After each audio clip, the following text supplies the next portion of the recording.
La cruzada de Damocles sucedió en el año 742 del milenio 41. Fue el primer conflicto armado que tuvo el Imperio de la Humanidad con el Imperio Tau, después de que esta raza fuera descubierta por el Adeptus Mechanicus en el milenio 35.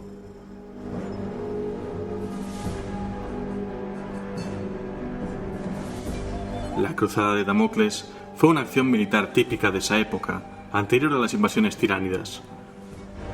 Cuando potenciales peligros para el Imperio eran descubiertos, inmediatamente se lanzaba una operación a gran escala para destruirlos. Los territorios imperiales que iban desde el Golfo de Damocles hasta la anomalía de la fisura Perdus se encontraban aislados desde hacía mucho tiempo, debido a los ataques de piratas a Eldari y tormentas disformes.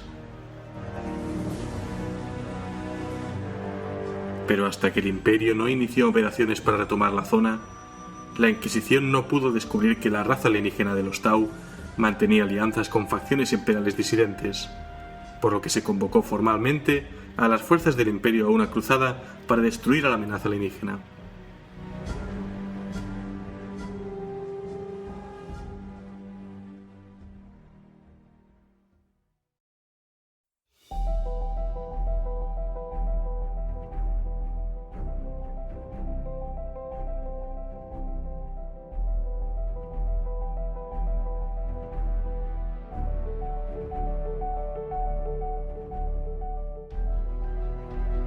Un saludo y bienvenidos a la Biblioteca de Tisca, vuestro podcast sobre trasfondo de Warhammer 40.000.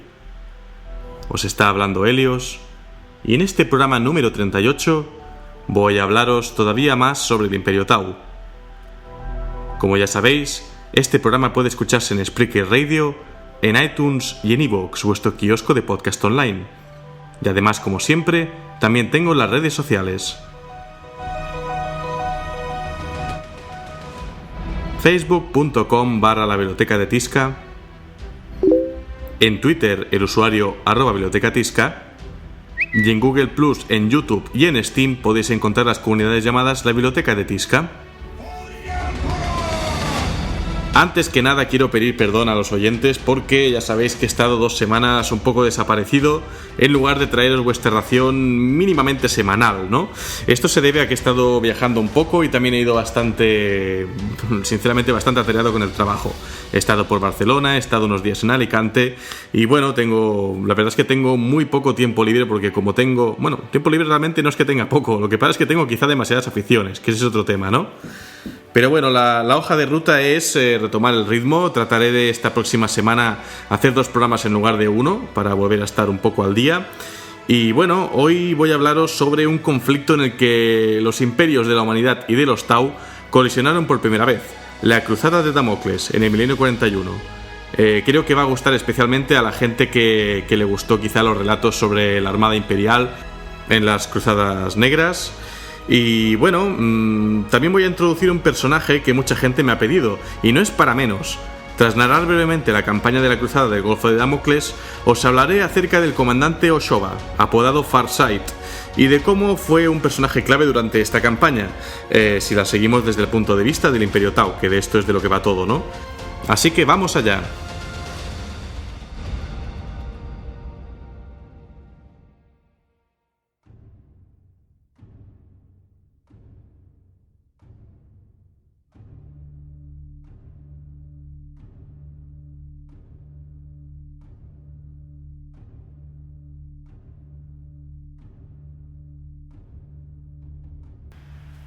Los Tau son una raza joven y dinámica, que ha estado expandiendo sus dominios continuamente, por lo que tarde o temprano tenían que encontrarse con mundos del Imperio de la Humanidad.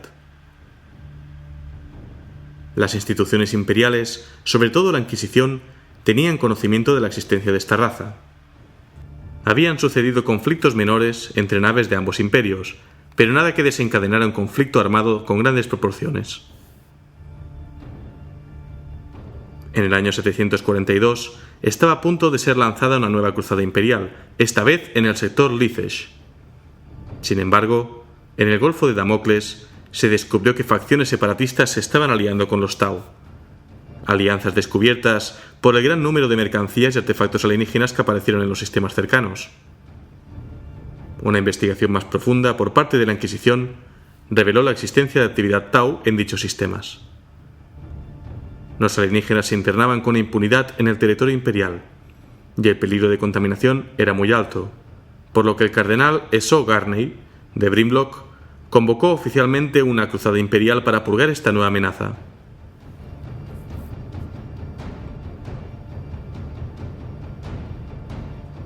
La fuerza de combate de la cruzada estaba formada por una docena de acorazados, 5 compañías provisionales de marines espaciales compuestas por contingentes originarios de 5 capítulos, y 19 regimientos de la Guardia Imperial, 7 de los cuales eran originarios de Brimlock.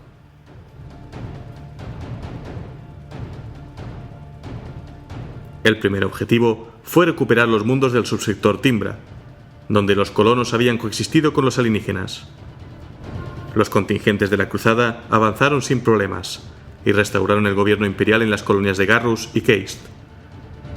Los implicados en tratos con los Tau fueron juzgados y castigados ante las furiosas tropas imperiales.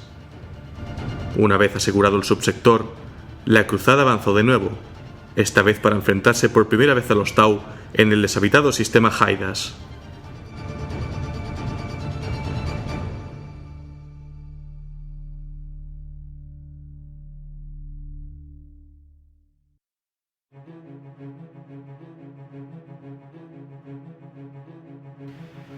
Cuando las fuerzas imperiales entraron en el sistema, detectaron 7 naves Tau con características similares a las de un crucero. La Armada Imperial confiadamente atacó a las naves enemigas, pero los Tau contraatacaron sorpresivamente con devastadoras andanadas de torpedos de largo alcance, que rompieron la formación imperial. Las naves imperiales entonces lanzaron oleadas de bombarderos para neutralizar a los cruceros, pero estos lanzaron a sus naves de escolta para darles batalla. Un crucero de asalto de los marines espaciales, apoyado por un escuadrón de fragatas clase Sable, penetró valerosamente en la formación Tau y le infligió graves daños, gracias a que las naves alienígenas carecían de la potencia de fuego lateral característica de las naves de guerra imperiales.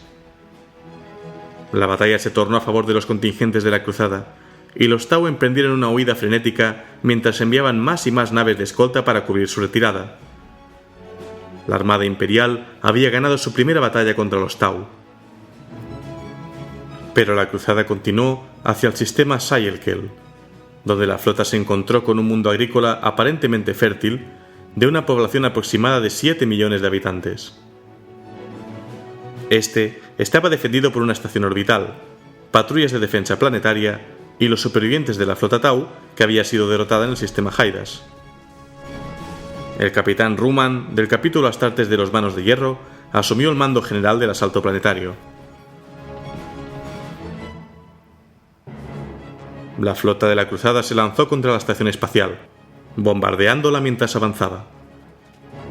Su armamento no era tan temible como los tácticos de la flota habían pensado. Las naves Tau abandonaron rápidamente el escenario de batalla, y se pensó que tal vez estuviesen evacuando personal clave en lugar de defender el planeta. Los Manos de Hierro abordaron la estación espacial y superaron a los defensores sin dificultad. La estación fue posteriormente purificada con fuego de lanzallamas, ya que estaba pensada para utilizarse como cuartel general durante la campaña terrestre. En el planeta, los marines del capítulo de los Cuchillas del Emperador despejaron el camino y establecieron una zona de desembarco para el 17º Regimiento de Dragones de Brimlock, el cual desembarcó para proporcionarles apoyo pesado. Los Tau respondieron rápidamente con formaciones de infantería mecanizada apoyadas con unidades blindadas. El tanque gravitatorio Tau, designado con el nombre de Cabeza Martillo, demostró ser un rival a la altura del tanque de batalla alemán Rus, además de que las tácticas Tau demostraron una habilidad sin precedentes al apoyar a sus unidades blindadas con formaciones de infantería bien entrenada y equipada. Los dragones sufrieron muchas bajas cuando los Tau reforzaron su ataque con sus guerreros en armaduras de combate, y solo la intervención de la escuadra de asalto de la 4ª Compañía de los Cuchillas del Emperador ayudó a detener la masacre.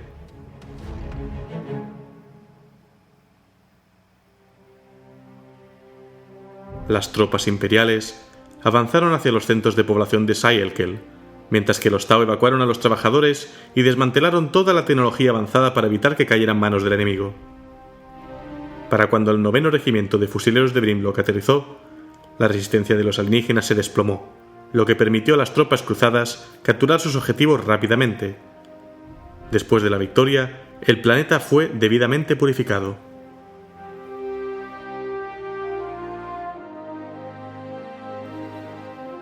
Mientras que la fuerza principal de combate de la cruzada se preparaba para cruzar el Golfo de Damocles hacia el subsector Kendral, se envió por delante una fuerza expedicionaria con la misión de hacerse cargo de la presencia Tau en el sistema Weissel. Un primer análisis reveló que el sexto planeta era un mundo oceánico cubierto de hielo en donde los Tau habían establecido colonias pesqueras. Dado que el planeta no era de interés estratégico, fue bombardeado desde la órbita para derretir el hielo alrededor de las colonias principales, que fueron destruidas en la catástrofe. Y tras la purga de Weissel, empezó la campaña de Dalaith. Después de un viaje de 5 meses por el Golfo de Damocles, la cruzada llegó al sistema Dalaith, en el subsector Kendral.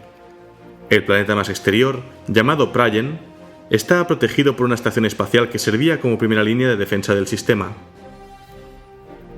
La Armada Imperial se acercó confiadamente a la estación, asumiendo que no sería más peligrosa que las que ya habían encontrado. Sin embargo, esta demostró ser un adversario mortal. Estaba armada con una matriz de aceleradores lineales pesados, cuyos primeros ataques inutilizaron al honor de Damlas.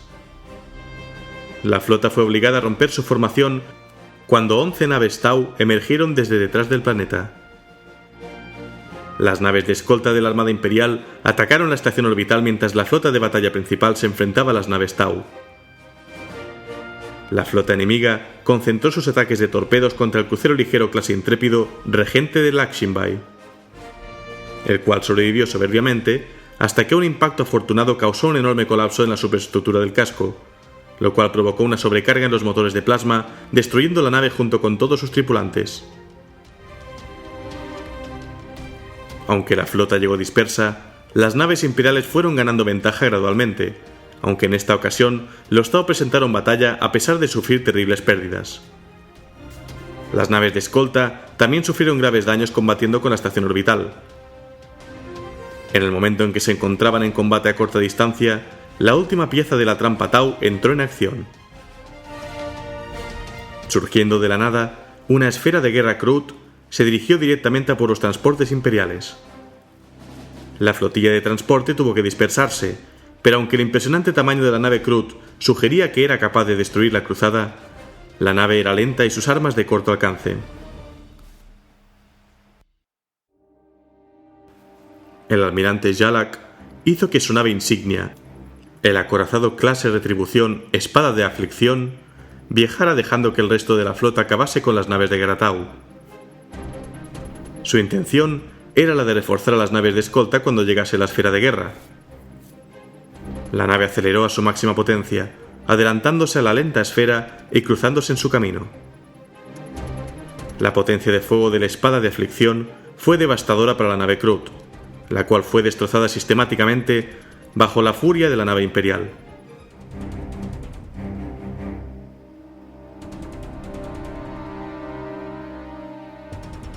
La flota de la cruzada había obtenido una victoria que pagó muy cara.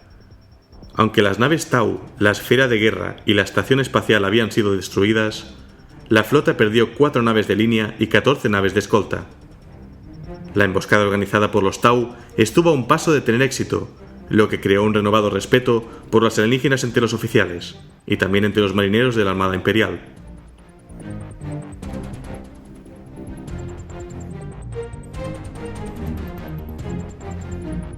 Después del enfrentamiento con las fuerzas de defensa Tau y de que las fuerzas imperiales quedaran tan dañadas, algunos miembros del alto mando de la cruzada proponían regresar y esperar refuerzos. Pero Dalaith Prime era un mundo principal Tau, y la tentación de tomarlo era demasiado grande. El planeta estaba protegido por 3 estaciones orbitales, por lo que la flota se aproximó con gran cautela, dispuesta a no volver a subestimar las capacidades defensivas del enemigo. No obstante, estas probaron no ser ni la sombra de la que fue combatida en Prayen. así que fueron destruidas rápidamente. Las fuerzas cruzadas no esperaban la llegada de una nueva flota Tau, así que comenzaron el asalto terrestre.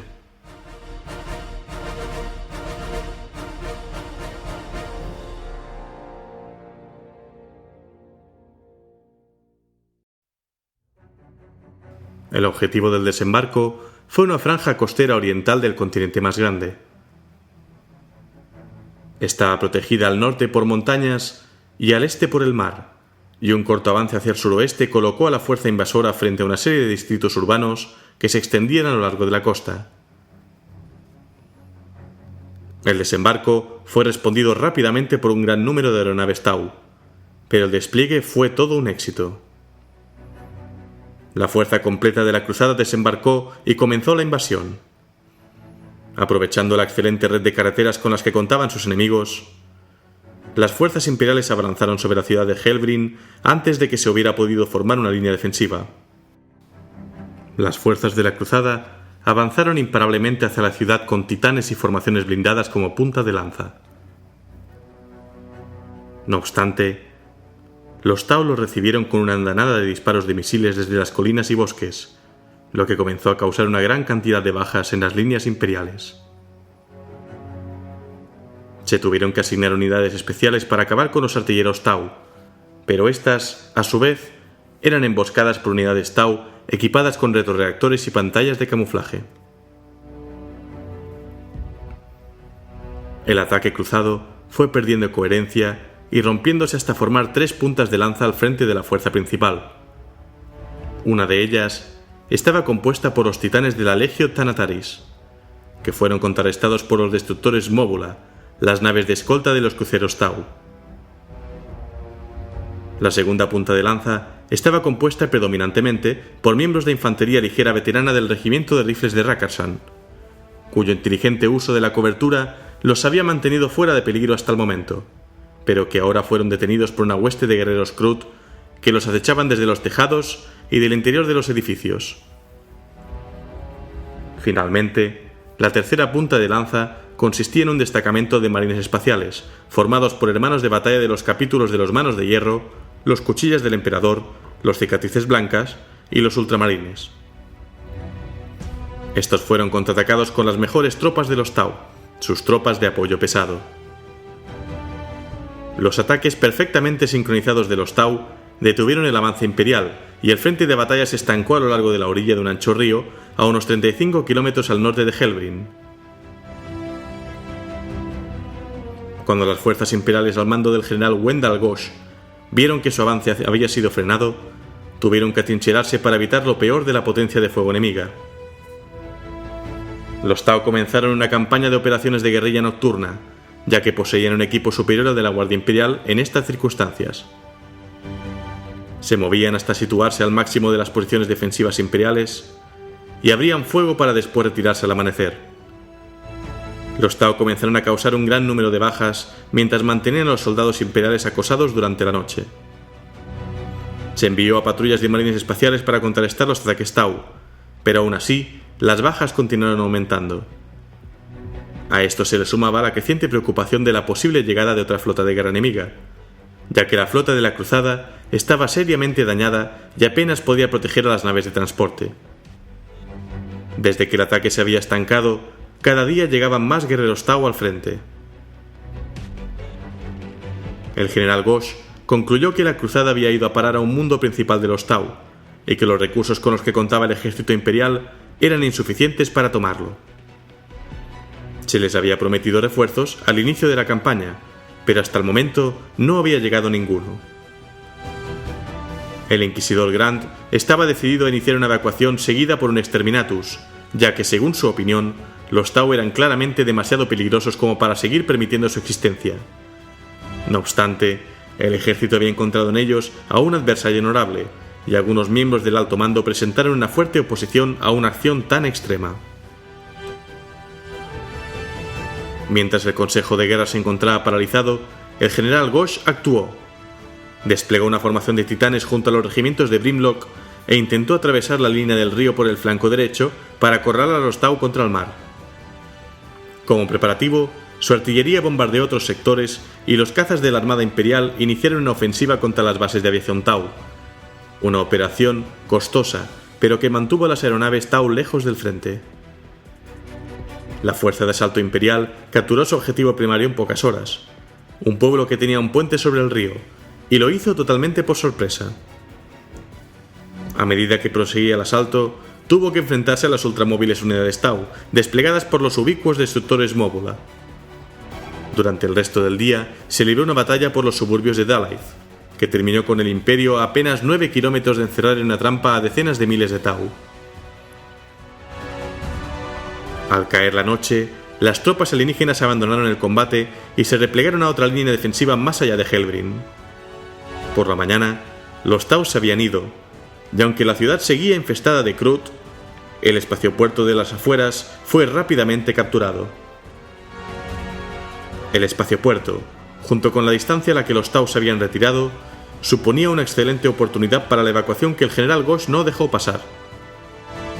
La resistencia de la Inquisición y gran parte de Adeptus Astartes quedó en nada cuando el inquisidor Kreitman hizo llegar una orden expresa a todas las fuerzas de regresar a Grimlock. La cruzada de Damocles había terminado.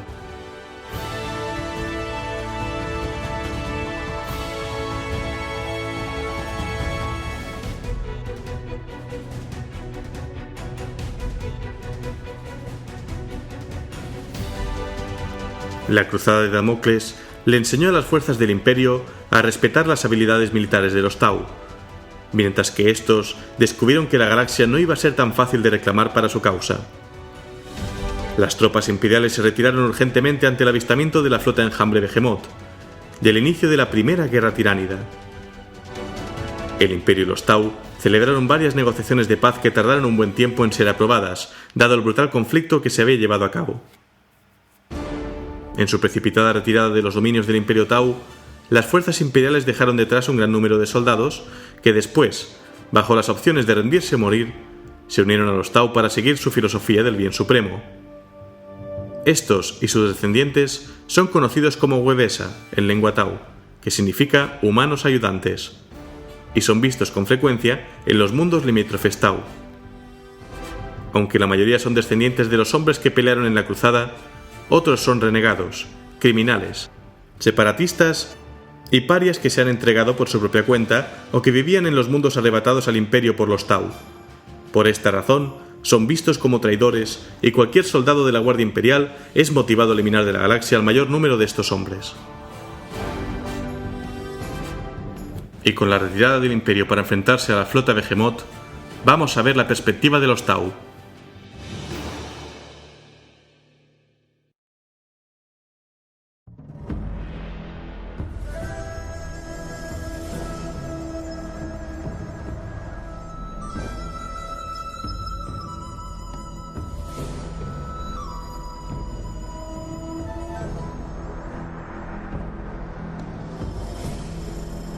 Ningún Tau ha causado tanta división como el comandante O'Shoba, apodado Farsight por el Imperio de la Humanidad. Su nombre completo en el lenguaje Tau es Shas O Bayorla O'Shoba Kais Montir. El guerrero más famoso de Bayorla obtuvo sus mayores victorias contra los orcos en los desiertos de óxido de Arcunasa. Allí, vistiendo su armadura de combate, lideró una campaña magistral en la que derrotó ejércitos 100 veces más numerosos que sus tropas. El entrenamiento de O'Shoba, gran parte del cual fue bajo la tutela del mismísimo comandante Jun Nami, le enseñó la utilidad del terreno y la importancia de un ataque osado y decisivo para mermar al enemigo. O'Shoba prefirió fomentar la agresividad de sus guerreros del fuego a costa de perder rango de disparo, y de ese modo ganaron muchas batallas encarnizadas cuerpo a cuerpo. Por su capacidad de análisis táctico, se ganó el sobrenombre de Shoba, el que ve más allá, o también el previsor. O'Shoba es alto, de anchos hombros, y muestra escarificación, un rasgo inusual en una sociedad con la capacidad de curar tales marcas a voluntad. Tiene una mirada penetrante en sus ojos oscuros, a la vez que con los Sau-No o Fayo-Ui, mantiene un diálogo respetuoso a la hora de comunicarse. Con sus guerreros se comporta de manera diferente, alzando la voz como ante los vociferíos de un desfile terrestre. Su nombre completo incluye 2 adjuntos, indicando que ha pasado al menos las 3 pruebas de fuego para llegar a conseguir el rango de Shasho o comandante. Aunando sus fuerzas con otro discípulo de Jun Nami, la comandante Oshaserra, los cuerpos de cazadores de Oshoba fueron cruciales para impedir el avance de las fuerzas imperiales en el planeta Dalaith durante las batallas que asolaron el Golfo de Damocles.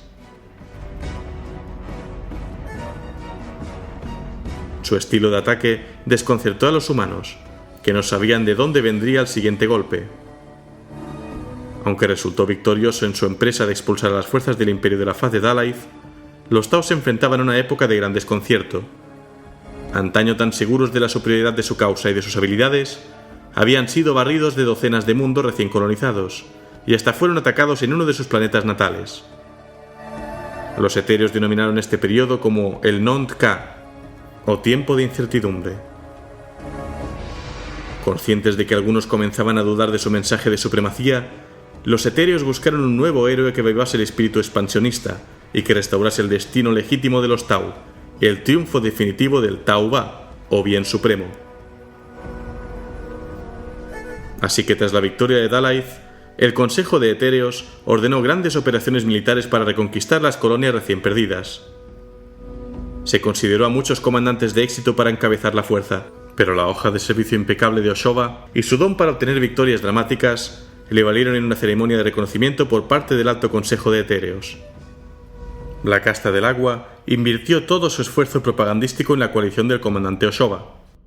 El mayor contingente de naves de guerra, naves coloniales y tropas jamás visto en el Imperio Tau. Sin embargo, no hay necesidad de relatos embellecidos, ya que Oshoba demostró realmente su grandeza en las batallas siguientes. El grueso de las fuerzas de la humanidad había sido reclamado para combatir una amenaza en otro sector, y los Tau rápidamente restablecieron su dominio en un planeta tras otro. Con una astucia que rozaba la presciencia, el comandante Oshoba sabía cuándo lanzar ataques contundentes y cuándo utilizar maniobras hábiles y emboscadas. Nadie había visto el Imperio Tau tan unido por las hazañas de un solo guerrero desde el apogeo del comandante Jun Nami. La expedición Farsight, como se la empezó a conocer, se encontró con dificultades imprevistas, en forma de orcos que querían aprovechar el conflicto de los Tau con el Imperio de la Humanidad. Sin fuerzas armadas en la región que pudieran detenerlos, los Pieles Verdes aumentaron sus incursiones a placer, subyugando a los planetas cercanos según los designios brutales de sus crueles líderes. Oshoba abandonó sus esfuerzos de recolonización para enfrentarse a los orcos, revelando a sus fuerzas sus tareas para iniciar una campaña que duraría una década y abarcaría varios sistemas estelares. Las batallas llegaron mucho más allá de las fronteras del Imperio Tau, pero Oshoba estaba totalmente sumido en este nuevo esfuerzo bélico. Aunque obtuvo muchas victorias, el resentimiento del comandante crecía, pues consideraba que su coalición no estaba recibiendo el apoyo continuado que merecía. Su dominio de las estratagemas tácticas era inigualable, pero, al final, los orcos consiguieron rodear a los ejércitos de Oshoba gracias a su superioridad numérica, y los guerreros Tau tuvieron que resistir un asedio de varios meses antes de poder huir. La lucha sin cuartel que se llevó a cabo en Arkunasa acabó por endurecer el carácter de Farsight, al considerar que los demás Tau no habían sido capaces de apoyarle eficazmente y habían permitido a los orcos que los rodearan. Esta creencia fue compartida por varios de sus acólitos, siendo el más destacado un guerrero de la Casta del Fuego joven y enérgico llamado Shas-O Limsa. En el lejano planeta Tau, el Consejo de Etéreos debatía su próximo paso, pues muchos ya estaban hartos del obstinado comandante y sentían una desconexión con el líder de sus fuerzas militares que no tenía nada que ver con la distancia que les separaba. Mientras Aun-Ba tomaba la decisión de hacer regresar a Oshoba y relevarle del mando, se produjo un nuevo desastre en la periferia del Golfo de Damocles, durante una batalla en el mundo artefacto de Arthas Moloch, una especie de capilla que se encontraba en la periferia del Golfo de Damocles y que había sido purgada por los marines espaciales del capítulo de los Cuchillas del Emperador en el milenio 39. En ese mundo, desierto salvo por extraños monumentos y templos en ruinas de alguna cultura ancestral, todos los etéreos de la expedición de Oshoba fueron asesinados por un enemigo desconocido. Sin arredrarse, Oshoba aguantó la ofensiva salvaje de ese enemigo implacable, replegándose con la esperanza de saber más de los diablos que le habían atacado antes de lanzar sus ataques de represalia. Pero al poco, los seres misteriosos desaparecieron tan rápidamente como habían llegado. Con el planeta aparentemente despejado, Oshoba continuó avanzando en persecución de los orcos, sin darles ocasión de escapar. Pero lo hizo desobedeciendo abiertamente el protocolo, ya que sin la guía de los etéreos, un comandante de la Casta del Fuego tiene la obligación de informar de inmediato al Alto Consejo y esperar órdenes. No pasó mucho tiempo hasta que Oshoba quedó fuera del alcance de los sistemas de comunicación más avanzados, y siguió actuando fuera de los límites del Imperio Tau. Pasaron los años sin respuesta a los mensajes enviados, y se creyó que, finalmente, el comandante invicto habría sido derrotado, muerto en algún planeta remoto, lejos de las estrellas que iluminan el Imperio Tau. Todas las castas de cada planeta agacharon la cabeza cuando se retransmitió por el Imperio la noticia de la pérdida de su héroe. Pero el comandante Oshoba no estaba muerto. Obcecado por su cruzada personal, se negaba a regresar al seno de su imperio y estableció una cadena de bastiones fortificados a lo largo de la franja de espacio más lejana del Golfo de Damocles, una región prohibida durante mucho tiempo para los Tau. Incluso en la actualidad, el Alto Consejo de Etéreos recibe esporádicamente señales de sondas de largo alcance, lo que confirma que los enclaves Farsight siguen habitados. Incluso se han hallado pruebas de que el propio Oshoba sigue vivo, como las señales únicas que emite su armadura de combate Crisis personalizada, y unas pocas imágenes lejanas. Esto supone un gran misterio, pues significaría que Oshoba ha vivido al menos 3 siglos, una longevidad desconocida para los Tau, a excepción de los etéreos. Puede que Oshoba esté prolongando su vida mediante algún proceso tecnológico, o que una serie de sucesores hayan asumido la identidad de Oshoba. En cualquier caso, el Alto Consejo de Etéreos ha decretado que Oshoba es un renegado. Ya ha prohibido toda comunicación con los rebeldes.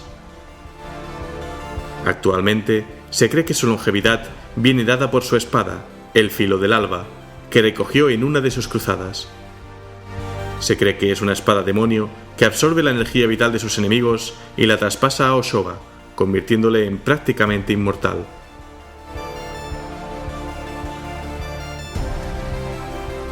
El Imperio Tau envía numerosas sondas a la región prohibida, un grupo de sistemas estelares más allá del Golfo de Damocles, aunque pocas han regresado. Los extraños remolinos y energías ilegibles que abundan en esa región sin duda dañan o desvían una parte de las ondas perdidas, pero otras muchas han sido destruidas por estaciones de defensa orbital que bloquean todo acceso excepto de las astronaves propias. Más allá de ese formidable anillo de fortalezas flotantes están los enclaves Oshoba. Las transmisiones de las pocas ondas que han conseguido devolver su señal con éxito muestran una serie de mundos muy edificados y con poblaciones numerosas, incluyendo ciudades nodales expandidas a partir de domos coloniales y bases lunares enteras convertidas en factorías. Cuando se detectó por última vez a la colonia Oshoba persiguiendo a los orcos, llevaba los símbolos de sus sectores, principalmente Bayorla, pero también Sácea, Taún y varios otros. Cuando se avistó a estas fuerzas y sus flotas generaciones más tarde, portaban símbolos de diseños parecidos a los empleados en el Imperio Tau, pero con colores y patrones que no se habían autorizado. Como sucede en cualquier colonia remota, gran parte del equipo usado en los enclaves Oshoba está ligeramente anticuado, pues se trata del equipo más común en la época en la que desapareció Oshoba. No obstante, se han hallado inquietantes pruebas de que hay tecnología secreta y prototipos recientes en sus enclaves. El tiempo dirá si se debe al espionaje, al robo o a traidores al bien supremo que han estado ayudando a la población de los dominios de Oshoba. A pesar de los esfuerzos del Imperio Tau por reescribir la historia, ya sea evitando mencionar al héroe caído o pintándolo como un desertor cobarde, Oshoba aún recibe apoyo desde los planetas existentes. Muchos guerreros de la Casta del Fuego, especialmente de Bajorla, le consideran un pionero, si bien ninguno se atreve a decirlo abiertamente en presencia de un etéreo. El Alto Consejo de Etéreos ha prohibido todo viaje y comunicación con ese sector de la galaxia. Consejos especiales, compuestos de etéreos y guardias auxiliares, acuden a interrogar a quienes se rumorea que Oshoba despierta cierta simpatía. A pocos de los interrogados se les vuelve a ver. En las raras ocasiones en que se ve por el Imperio Tau a guerreros con las armaduras rojas y las insignias distintivas de los enclaves, el Alto Consejo de Etéreos da órdenes de movilización, aunque aún no ha habido ningún enfrentamiento abierto. Y para despedir el relato de hoy, termino con una cita del propio comandante Oshoba, apodado Farsight. La fe es una fuerza indudablemente poderosa, es cierto. Nosotros tenemos nuestra propia fe, no en uno de los nuestros elevado a la divinidad, sino en un destino común que no puede ser negado.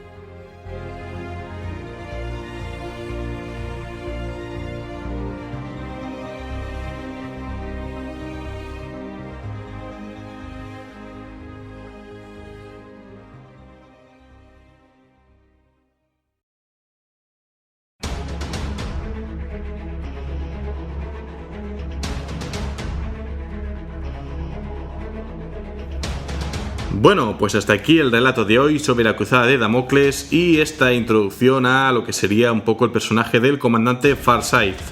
Este comandante Oshoba, renegado para el propio Imperio Tau, que crea sus propios enclaves independientes. Espero que os haya gustado este programa. Ya sabéis, os ha estado hablando Helios y este es vuestro podcast sobre trasfondo de Warhammer 40.000 en castellano. Podéis escucharme en Spreaker Radio, en iTunes y en iVoox, vuestro kiosco de podcast online. Y además, como sabéis, para cualquier crítica, idea, sugerencia, corrección o cualquier cosa que se os pase por la cabeza y queráis compartir relacionada con este mundo, también tengo las redes sociales. facebook.com/la biblioteca de Tisca, en Twitter el usuario @bibliotecatisca, y en Google+, en YouTube y en Steam los grupos y comunidades llamadas la Biblioteca de Tisca. Gracias al sitio web Warhammer 40.000 por brindar tanta y tanta información para ir ordenando toda esta historia, sobre todo la parte de la cruzada de Damocles. Y gracias también a Sergio, manager de la tienda Games Workshop de Girona, que me prestó muy amablemente el códex sobre los enclaves Farsight para explicar un poco la historia de este personaje. Si queréis acceder a la información en Wikihammer, la dirección es http://es.warhammer40k.wikia.com. Y bueno, la recomendación de hoy no tiene nada que ver con los Tau, sino que voy a recomendar el videojuego Warhammer 40.000 Dawn of War 3. Ya os he hablado de él, pero ¿por qué lo recomiendo? Porque está de oferta en Steam. Acaban de sacar otra actualización añadiendo un mapa nuevo, 3 unidades de élite nuevas, nuevas apariencias y además, hace unas semanas, quitaron el sistema de cráneos y desde el principio están disponibles todas las series de doctrinas de cada facción para su uso en las escaramuzas y el multijugador. A pesar de que solo incluye a 3 facciones, lo cierto es que al precio de la oferta es un buen juego, o sea, lo puedes conseguir ahora mismo creo por menos de 20 euros. Y bueno, como siempre, paso a leer los comentarios en mis canales, que se han acumulado después de 2 semanas de no pasarme por aquí, con lo cual hoy va a ser un recorrido bastante largo, si os lo queréis saltar vosotros mismos. Empiezo por Facebook. Ferran Pimpam dice: ¡viva el caos y el mal supremo! Mohamed Vidal Zamorano dice: al fin más del Imperio Tau, motherfuckers. Háblanos de Farsight, pues espero que te haya gustado lo que he comentado sobre él. No he entrado mucho en hablar sobre su formación y cómo asciende meteóricamente por la cadena de mando, cosa que podéis leer en el libro que he mencionado, la expansión del Codex Tau de séptima edición, especializado, digamos, en los enclaves Farsight. porque esto realmente daría por un programa propio, es decir, daría por un programa solo hablando del comandante Oshova, que oye, ¿por qué no? Quizá en un futuro, igual que hago con los primarcas y las legiones, pues podría dedicarle un programa entero a este buen amigo de los Tau, ¿no? O no tanto de los etéreos. Manuel Fernando Carolano Villén dice: muchas gracias por el trabajo, crack, deseando escuchar otra perla de Warhammer. Gabriel Valdenegro dice: sí, qué bien, se prepara un buen café, se inicia Stellaris y se escucha tu programa. Un saludo grande, Helios. Pues un saludo también para ti, gran juego Stellaris. Danilo Vega Echeverri dice: gran trabajo, Helios, una compañía muy buena mientras pinto mis Stormcast. Una pregunta: ¿vas a hablar sobre el comandante Farsight y la campaña del Golfo de Damocles? Saludos desde Colombia. Pues sí, ya he hablado sobre ello y te aconsejo que rápidamente te apuntes al programa de adiestramiento de psíquicos, ¿vale? Porque ya has adivinado exactamente cuál es la temática de este programa. Quizá tengas futuro como astrópata. Jorge Maya Manzano dice: excelente trabajo como siempre. Una pregunta: ¿vas a hablar sobre las distintas razas incluidas dentro del Imperio Tau? Por lo que he leído, los etéreos fueron bastante cabrones con los Vespids, ya que les pusieron un collar de lenguaje para poder comunicarse con ellos y al mismo tiempo los esclavizaron. Un saludo. Bueno, estos etéreos, aunque los Tau los suelen ver como salvadores, tienen esta parte oscura, ¿no? O sea, esta parte de que son capaces de tratar así a su propia raza, incluso las razas aliadas, y que está esta teoría, ¿no?, de que los controlan como si fueran meros títeres, ¿no?, a su antojo. De ahí quizá esta rebelión del comandante Farsight también. David Martínez Bueno dice: así da gusto ponerse a pintar miniaturas. Excelente trabajo, como siempre. No sé si recordarás que te estuve preguntando acerca de los temas que usabas para el programa, ya que estoy elaborando una playlist con las mejores piezas del programa. Poco a poco ya va creciendo. ¿Podrías decirme qué tema suena mientras hablas de la casta de la tierra de los Tau? Gracias, Helios, sigue así. Bueno, ya te he respondido por privado. Y si queréis, yo tengo una carpeta compartida en Dropbox que están estos temas musicales. Lo podéis encontrar en este mismo hilo de Facebook también. Si no, pedídmelo y os lo pasaré, no hay problema. La mayoría, como ya sabéis, es música libre que está en jamendo.com de la mano, digamos, de varios artistas. O sea, está Carlos Estella, está Evgeny Taylor, está también Gregoire Lurm, está Rally Wender, o sea, temas variados, ¿no? Normalmente un poco así de ambientación épica y perfectamente libres, los podéis encontrar en esta página. David Orco Fock dice: buenas noches, me encanta el podcast La Biblioteca de Tisca, muchas gracias por el esfuerzo que está realizando para, en mi caso, recordar muchas cosas y por supuesto conocer muchas más. Quería comentarte que me parece que el apellido de Lehman se pronuncia como se lee, Rus. Mi hermano ha llevado toda la vida lobos espaciales, y cuando salieron los juegos de ordenador, nos vino muy bien las risas que hicimos con Lehman Rush, digamos. En su momento me dijo que se debería pronunciar Rus porque los lobos están basados en la cultura vikinga. Beben cerveza, grandes bigotes, lobos, nieve, etc. La Federación Rusa obtiene su nombre de Rus, de Kiev, que fue una de las federaciones de tribus importantes. O algo de eso leo en la Wikipedia. Entonces, como a Rusia le decimos Rusia y no Rusia, a Rus deberíamos llamarle Rus. Perdona la matraca, se lo debía a mi hermano. Muchas gracias por todo y un afectuoso saludo. Pues como ves en este programa, en tu honor, cuando he hablado de Lehman Rush, pues he dicho Lehman Rus. También es cierto que nosotros decimos Rusia, pero por ejemplo los americanos dicen Russia, o sea que tampoco queda muy claro esto, ¿no? Pero bueno. De hecho, hoy mismo he tenido problemas a la hora de decidirme cómo pronunciar ciertas cosas, ¿no? Pero bueno, ante la duda siempre tiras de una fonética anglosajona o incluso a veces del propio traductor de Google, a ver cómo te propone pronunciarlo. Sergio Moreno Martín dice: me gustan mucho tus podcasts, siempre los escucho mientras pinto. Por cierto, ahora estoy con Mortarion, sigue así. Pues justamente una miniatura de Mortarion ha ganado hoy el concurso de pintura que se celebraba en la Games Workshop de Girona, porque hoy era el aniversario de la tienda. Ha habido muchas actividades, ¿no?, organizadas por el manager, y una de ellas era este concurso de pintura, del cual encima ha tenido que ser el voto que daba la victoria, que rompía el empate, digamos, entre dos miniaturas, y finalmente me decanté por Mortarion. No solo por la cantidad de detalles de la propia miniatura, sino por los degradados y efectos que pues el que la pintó se molestó en hacer. Pasamos a Twitter.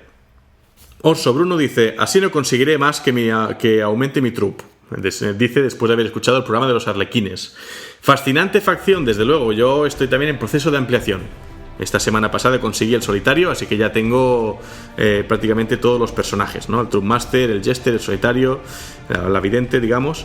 Y también ahora tengo una troupe por montar y quizá empiece ya con los vehículos.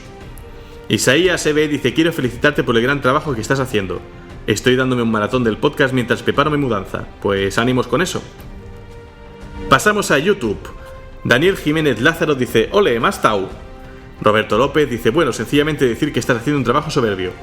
Recapitular y dar sentido y coherencia a todo este universo es una labor casi del Mechanicum. A mí personalmente me encanta, y he de decir que a todo el mundo relacionado con este mundillo al que se lo he recomendado ha pasado a ser fan incondicional.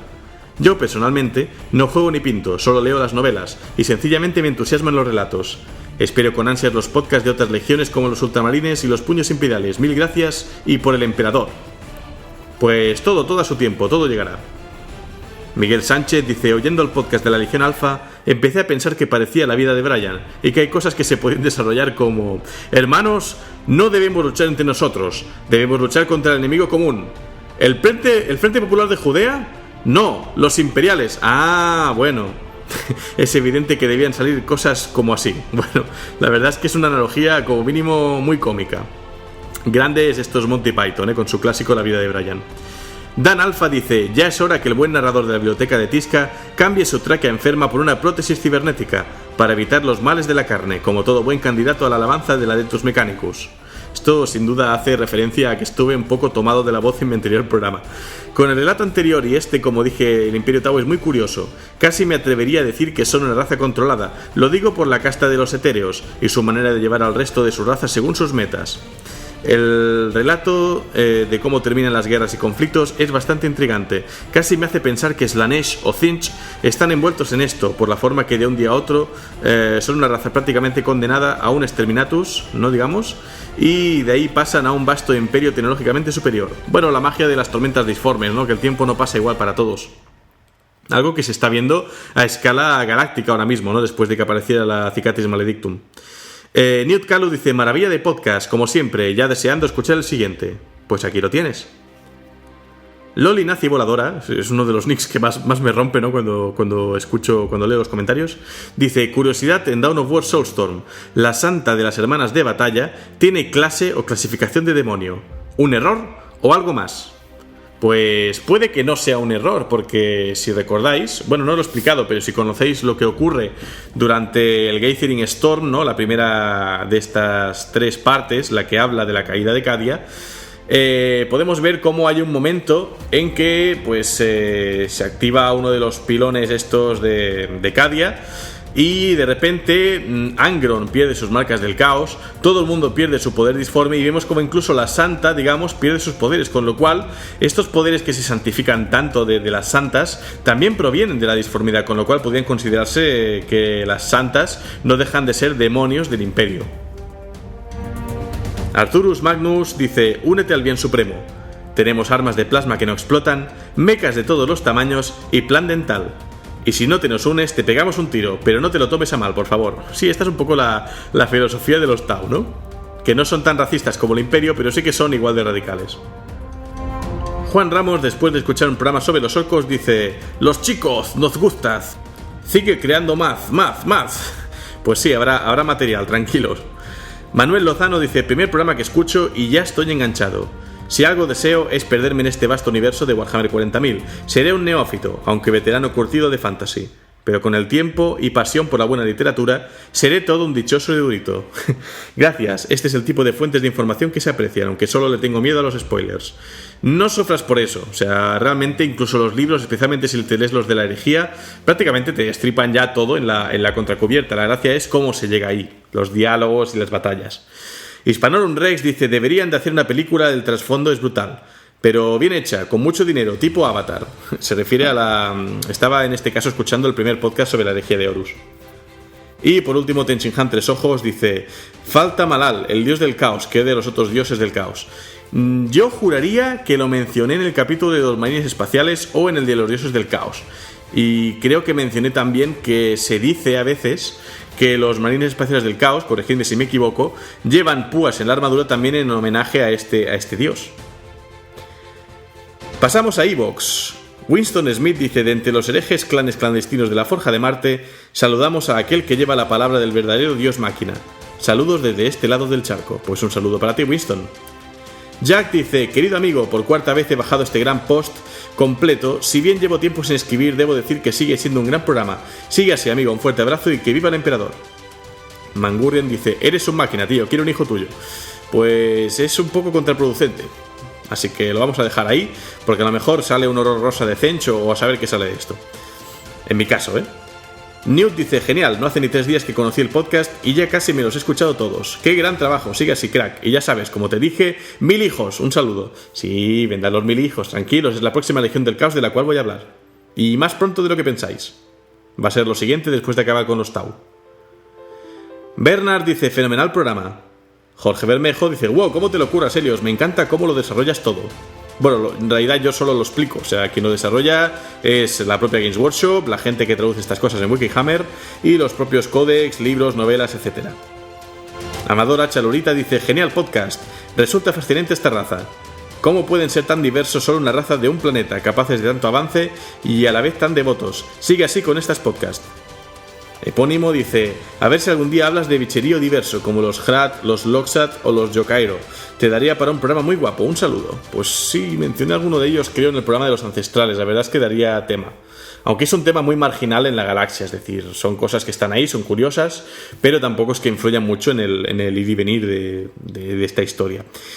Momia conspiranoica, como siempre, corrigiendo, dice: si no recuerdo mal, los portales de la telaraña, no los crearon los Eldar, sino los ancestrales. Sí, esto es correcto. Los Eldar los heredarían de sus maestros. Dice: los Eldar simplemente los utilizan y son los herederos de esta tecnología ancestral. Sí, pero tengo entendido que también son capaces de crearlos, No estoy al 100% seguro de esto, pero bueno. Melkar Haas dice: tan bien planteado como siempre, Helios. Un placer escucharte, como siempre.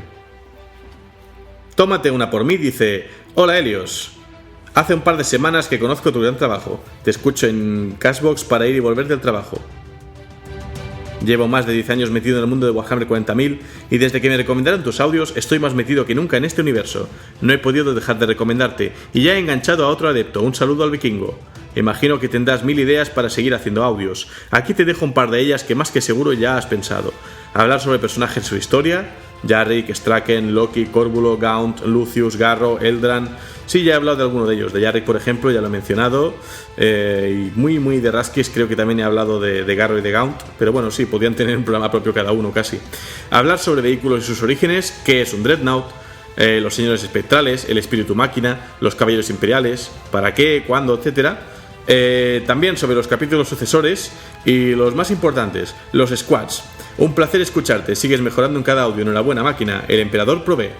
Pues aprovecho aquí para mencionar a otro oyente bastante acérrimo, que es Óscar Calvo, que es muy amante de los squads y que cada 2x3 me escribe diciendo que ha recopilado información de primera y segunda edición, que tiene listas, que tiene también, incluso estaba haciendo, si no recuerdo mal, una guía de cómo jugarlos hoy, con qué miniaturas.